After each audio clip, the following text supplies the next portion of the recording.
नमस्कार, आप देख रहे हैं एसपीएन 9 न्यूज़ और मैं हूं आपके साथ मनीष कुमार सैनी। कानपुर की सीसामऊ सीट से समाजवादी पार्टी के निवर्तमान विधायक इरफान सोलंकी की मुश्किलें कम होने का नाम नहीं ले रही हैं। इरफान सोलंकी की सज़ा से जुड़े मामलों में इलाहाबाद हाईकोर्ट में गुरुवार को एक बार फिर से सुनवाई नहीं हो सकी।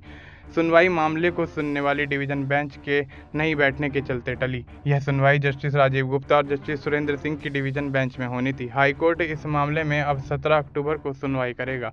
इलाहाबाद हाईकोर्ट में गुरुवार को एक बार फिर से सुनवाई टलने से इरफान सोलंकी की सीसामऊ सीट पर प्रस्तावित उपचुनाव रुकने की उम्मीदें न सिर्फ धूमिल हुई हैं बल्कि लगभग पूरी तरह से खत्म भी हो गई हैं। उम्मीद जताई जा रही है कि 17 अक्टूबर को होने वाली सुनवाई से पहले चुनाव आयोग यूपी की 9 अन्य सीटों के साथ ही कानपुर की सीसामऊ सीट पर भी विधानसभा के उपचुनाव का कार्यक्रम जारी कर चुनाव तारीखों का ऐलान कर सकता है।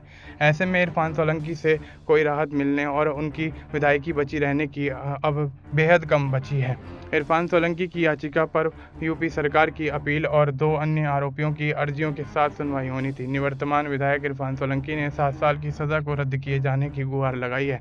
इसके साथ ही अदालत का अंतिम फैसला आने तक सज़ा पर रोक लगाए जाने व जमानत किए जाने की भी मांग की है।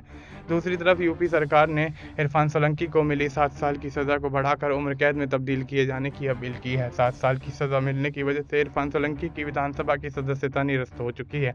उनकी सीसामऊ सीट पर उपचुनाव प्रस्तावित है। अगर हाईकोर्ट ने इरफान सोलंकी की सज़ा को स्थगित कर उस पर रोक लगा दी तो उपचुनाव रुक सकता है। हालांकि इसकी उम्मीद अब बेहद धूमिल हो गई है। इरफान सोलंकी के अधिवक्ता उपेंद्र उपाध्याय के मुताबिक उनके मुवक्किल निवर्तमान विधायक के साथ ही इस मामले में सज़ा पाने वाले उनके भाई रिजवान सोलंकी और एक अन्य अभियुक्त याकूब ने भी हाईकोर्ट में याचिका दाखिल कर रखी है।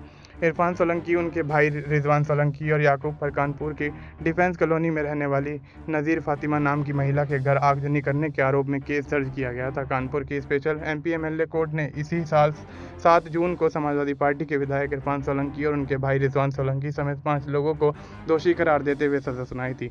अधिवक्ता उपेंद्र उपाध्याय के मुताबिक इरफान सोलंकी इन दिनों यूपी की महाराजगंज जिला जेल में बंद है। अब देखना यह होगा कि आने वाले समय में कोर्ट का किस तरह से फैसला आता हुआ नजर आता है। क्या इरफान सोलंकी को राहत मिलती हुई नजर आएगी या फिर कोर्ट की तरफ से एक बड़ा झटका लगता हुआ नजर आएगा। फिलहाल आपको इस मुद्दे पर क्या कुछ लगता है, आप अपनी राय हमें कमेंट करके बता सकते हैं। बाकी देश और दुनिया से जुड़ी तमाम जानकारी के लिए आप देखते रहिए एसपीएन 9 न्यूज़।